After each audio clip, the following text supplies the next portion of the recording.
If you've been wanting to get a little bit more insight on the type of activities and milestones within the Dying Light 2 story and learn as much about this game as possible before that game's release, well, it seems like today you might have a little bit of that curiosity satisfied. As a couple hours ago, a website by the name of Exophase, a site that tracks and displays new trophies uploaded to the PSN database, uploaded the Dying Light 2 PlayStation 5 trophy list. And it looks like it's the entire thing, totaling 58, including a platinum trophy, obviously since we're talking about PlayStation here. And today I wanted to go over some of these trophies, the ones that piqued my curiosity the most at least. Now, just to be perfectly clear, a little bit of a spoiler warning here though, because these trophies indicate major milestones within Dying Light 2's story, but they also give ideas of the type of activities we're going to be conducting within the city of Villedor. So if you don't want things like side quests or other activities to do, or you don't want anything spoiled for you within the story, maybe skip this video. And the other thing I wanted to say was, if you don't see the trophies in this video, then the original was probably flagged, so this would be a second upload,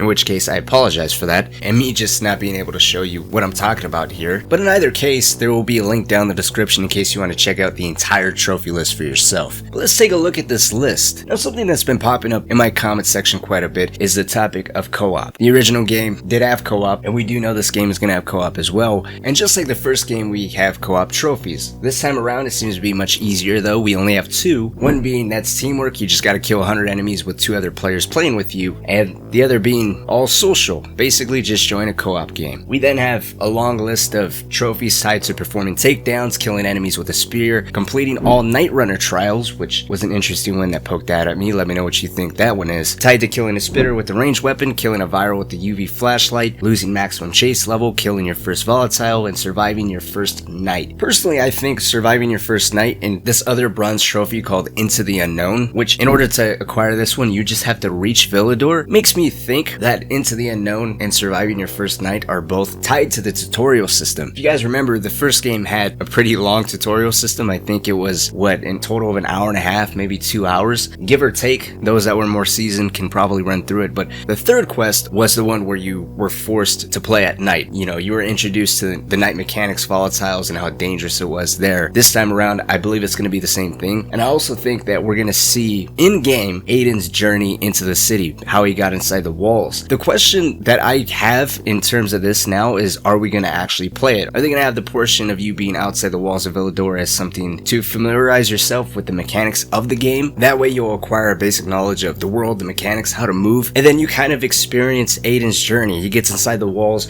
you're meeting these new people alongside him, maybe unique, different, infected as well, at least to him, and compared to what we've seen outside the walls that was basically a tutorial system. I think it would be cool that way, but I suppose there's also the possibility that we'll just watch a cutscene and then we're dropped into the city, and from there the trophy just pops up. But let me know what you think about that idea of playing outside the city's walls. We then have a long list of firsts, like activate your first windmill, activate your first water tower, your first substation, your first metro station, clear out your first bandit camp. We also know there's going to be a fast travel system in this game because we got a trophy here called Tickets Please, where it says just use a metro station to fast travel. We also have silver trophies that are tied to activating all the metro stations, clearing out all the bandit camps, defeating all GRE anomalies. This trophy is called Revenants, and we do know there's a brand new infected in this game called a Revenant, and we know that these infected were created by the GRE dousing the city and hospitals and quarantine zones with this chemical that basically mutated them. I don't know if it's really going to be tied to killing all Revenants though. I don't see them as having a set number of Revenants in the world and then just tying that to a trophy, unless the Revenants are a real pain in the ass and they're that unique of an infected. What immediately came to my mind was, I believe they're called Freaks of Nature if you ever played the following DLC in the original game, and you have these types of infected that are different and much harder to kill. That was what came to my mind when it said GRE anomalies. I could be wrong here. But speaking of the GRE, the devs have said it before, and it looks like this trophy list is really solidifying that. The GRE is still very much present in this game. We got a couple trophies pertaining to it. One of them is called Find Anything Interesting, and it's related to opening all airdrops now because civilization has fallen and the city that we're in seems to be the last bastion of humanity. I highly doubt there's going to be any planes flying in the sky. We're going to get brand new airdrops dropped in like Haran was receiving. This is probably old supplies buried under shit that we're going to have to find a creative way to unearth, maybe under some wreckage or car debris, things like that. We also have a trophy called Can't You Read the Signs, which is collect all inhibitors hidden inside GRE GRE quarantines. I still don't know quite what inhibitors do.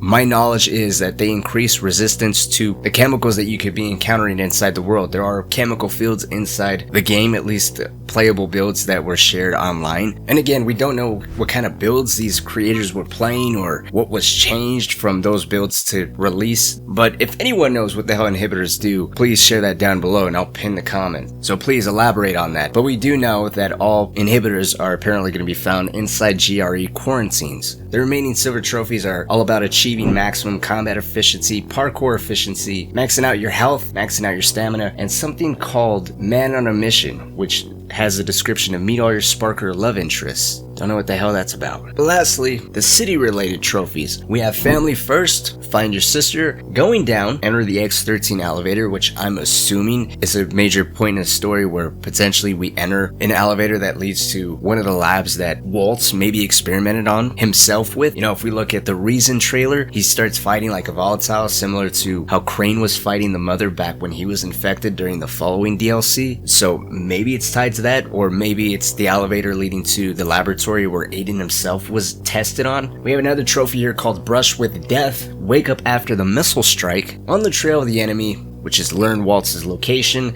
We have one where you gotta enter the bazaar, and finally, the only gold trophy on this list, Your World, Your Rules. Complete the game with any ending. We do know the game has up to 5 possible endings, so it doesn't matter which one you get, you just gotta complete the game and beat the story to acquire that trophy. What do you guys think about all this stuff? I mean, the list looks 100% legit. This is a kind of website that you would log into to kind of track the progress of your progression towards acquiring certain trophies. So I 100% believe that this trophy list is real. If you've seen the trophy list, what looks the most interesting to you? Let's talk down in the comments section. But like always guys, my name is Cynic. Thank you all so much for watching. Feel free to subscribe for some future Dying Light 2 content, news, updates. Eventually we'll probably do guides and tutorials once the game finally launches, but until then, enjoy the rest of your day.